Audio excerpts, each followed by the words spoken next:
we starting with Noah Brown, I don't feel good at all. Okay. Shout out to Big Game James, bro. It was like a clip from like last year's training camp from Law Nation. Big Game James, who was also a Cowboys vlog. I think Boss Cowboy was present too. And they was talking to some Cowboys legend. Excuse me, I don't know who that was. I'm sorry. I'm a 90s baby. But anyways, man, they was talking about former Dallas Cowboys wide receiver Noah Brown, bro. And like Noah Brown was, our number 2 wide receiver heading into next season. Noah Brown was, before he actually was a starter, receiver last year, he was like the 5th wide receiver, 5th, 6th wide receiver on our depth chart each and every year.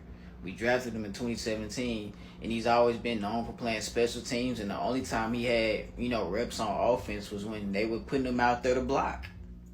So it's not that Noah Brown didn't bring nothing to the table, bro, but Noah Brown never was the person that you should be trying to throw the ball to in the 4th quarter, because things like this gonna happen, and it's gonna turn into a pick 6. So yeah, man, I hate to bring out the flaws of last season, but the wide receiver group outside of CeeDee Lamb wasn't so great. And even, asking CeeDee Lamb to, do so much coming off his 2nd year, he really had to take a real big leap after, the departure of Amari Cooper.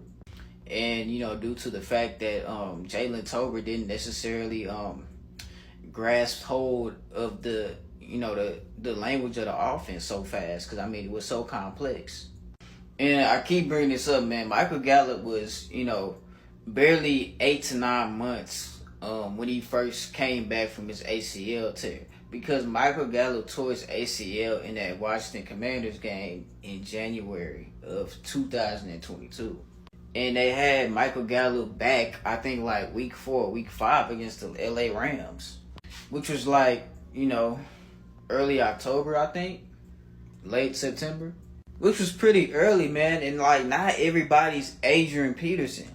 Not everybody's built like a cyborg and finna come back from an ACL tear and be comeback player of the year, man. Like, no. And although T.Y. Hilton was a solid addition, at the end of the day, man, T.Y. Hilton was almost his way out of the league. He was sitting on his couch. And, Dalton Schultz was a good fit, because he pretty much fit what they call the digit system. But it's just some things that Dalton Schultz pretty much lacks in. And what this offense is trying to do now with Mike McCarthy having his hands on it, with also Brian Schoonmaker, who's the offensive coordinator, it was time to move on from Schultz. So with this wide receiver core right here, man, it's definitely a top 5 caliber wide receiver core. And as a Cowboys fan, I'm feeling a lot more confident about this wide receiver group this year.